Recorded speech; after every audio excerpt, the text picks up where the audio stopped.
Olha, eu tenho falado aqui sobre o fato de que o mundo conhece fluxos e refluxos dessa propensão. Já houve um programa Papo de Graça aqui, que deve estar registrado aí no meu canal no YouTube, e que eu falei que periodicamente na humanidade você aumentava o fluxo de inclinação homoafetiva e uma, duas, três, cinco gerações adiante dava uma diminuída, tinha um refluxo. Que é fácil você observar olhando, especialmente no Ocidente, que nos oferece registros históricos mais fartos, você observa esse fluxo e refluxo. Eu disse, no entanto, que o que eu creio que está acontecendo agora é diferente. É diferente do que aconteceu antes. Acho que tem um elemento de um fluxo crescente, mas eu acho que a tendência não é que haja um refluxo dentro de uma ou duas gerações. E eu disse das outras vezes a razão. A primeira razão é por causa da psicologia. A psicologia, nós queiramos ou não queiramos, ela abriu há muito tempo atrás a possibilidade de que você discutisse o significado da sexualidade a partir de uma ótica também psicológica e não apenas orgânica e física.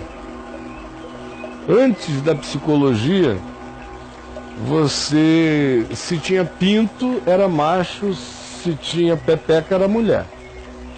E o que acontecia com um macho que não queria ser heterossexual ou uma fêmea que não quisesse ser heterossexual era considerado parafilia. Era considerado algo a ser extirpado da sociedade durante muito tempo, especialmente nas sociedades ocidentais católicas. Foi assim por mais de um milênio. Mas a psicologia introduziu uma questão, abriu um pouco essa questão. Não tão profundamente, mas abriu. O Freud abriu a questão em vários aspectos, na mesma medida em que ele era muito antiquado em outras percepções. Ele tinha um problema muito grande, por exemplo, com o estímulo clitoriano da mulher. Ele advogava que o gozo feminino devia acontecer intravaginalmente. O que é uma loucura, né? Tanto faz. Se o dedão do pé te excita a esse ponto, vai, minha filha. Que assim seja, né? Que assim seja, né? Vai pra guerra. Então não complica a vida assim. Mas ele abriu, em vários aspectos, ele abriu a discussão para essa outra possibilidade que só veio crescendo.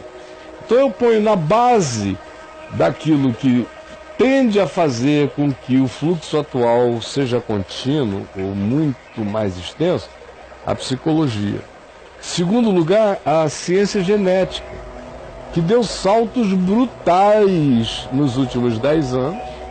Nos últimos 5, deu um salto geométrico e de 2 anos para cá, a exponencialidade do potencial de alteração genética e de intervenção genética e de intervenção orgânica, hormonal, na possibilidade de fazer com que a decisão de uma menina que queira ficar barbada, alterar a voz, se parecer com um homem ou qualquer outra coisa, aconteça facilmente. E aí já começa a chegar num ponto em que entra um terceiro aspecto na história. Eu dei um exemplo de uma menina, mas, por exemplo, isso começou com homens se tornando perfeitamente mulheres do ponto de vista estético. A Roberta Close abriu essa porta. Tem muito homem gostosa demais. Cada homem gostosa dessa. Tem muito homem gostosa. Como tem um monte de menina macho pra caramba. Tem menina macho. Tem um monte ficando por aí. E aí o degradê vai virando 50 tons de cinza. E aí vem um outro aspecto nesse tempo que é mais intenso do que jamais antes, que é a formação de tribos congêneres nas redes sociais, o que alimenta o ciclo dos iguais. Você é como eu sou como você é como eu sou como você. Hashtag só que não, mas hashtag só que sim também. Então, até gente que nem tem certeza prefere definir o que é em volta do que seja a unanimidade de uma tribo. Ela gosta de pessoas, aí quer se tornar como elas. Foi bem acolhida, quer se tornar como elas. Então, tem uma quantidade enorme de fenômenos de influência, de troca, de retroalimentação, de tribalismo, de realidade comunal entre os idênticos ou os que desejam ser afins, que reforça o processo indefinidamente. E aí tem outro aspecto que se vincula à pergunta que você fez, que é algo no que eu também creio. Eu creio que é impossível haver todo esse choque de polarizações sem uma produção, sem que um polo gere o outro no inconsciente coletivo. Ou seja, a tua pergunta foi de um lado. Se o volume homofóbico produzia essa tendência transgênero alastrante. Sim. Sim. Tem isso conscientemente e é inconscientemente. Nesse caso, é inconsciente. Mas o que eu encontro todo dia, um monte de filhos de pais homofóbicos se tornando o extremo oposto, indo habitar o lugar do ódio do pai, o lugar do ódio da mãe. Nossa. Passou a ser a provocação extrema. Tem muita gente nessa. Aí você conversa com essa pessoa, ela honestamente diz: jamais, não, nunca faria isso. Conscientemente não. Mas inconscientemente, sim, está fazendo. Como o oposto também. Rapaz, o que tem de irmão, de gays, de travestis, de transgêneros em geral, de LGBT e alfabeto todo, em geral, irmãos se transformando em homofóbicos semi-homicidas, não é brincadeira. O irmão do cara virou e se assumiu como um transgênero. Ele passa a odiar não só o irmão, mas todos os transgêneros do mundo. É um ódio tão grande que ele vai existir como homofóbico e as famílias estão rachadas no meio. Então, é impossível que homofóbicos odeiem tanto e não carreguem o inconsciente coletivo da provocação oposta. E é impossível que se tente provocar tanto com ideologia de gênero e discussão o dia inteiro, só se falando nisso, que não se provoque o mesmo, que não se alimente exatamente a mesma coisa. Ou seja, o surto homofóbico, psicologicamente falando, reprime tanto o indivíduo diferente que ele se extrema no polo do antagonismo à homofobia e vice-versa.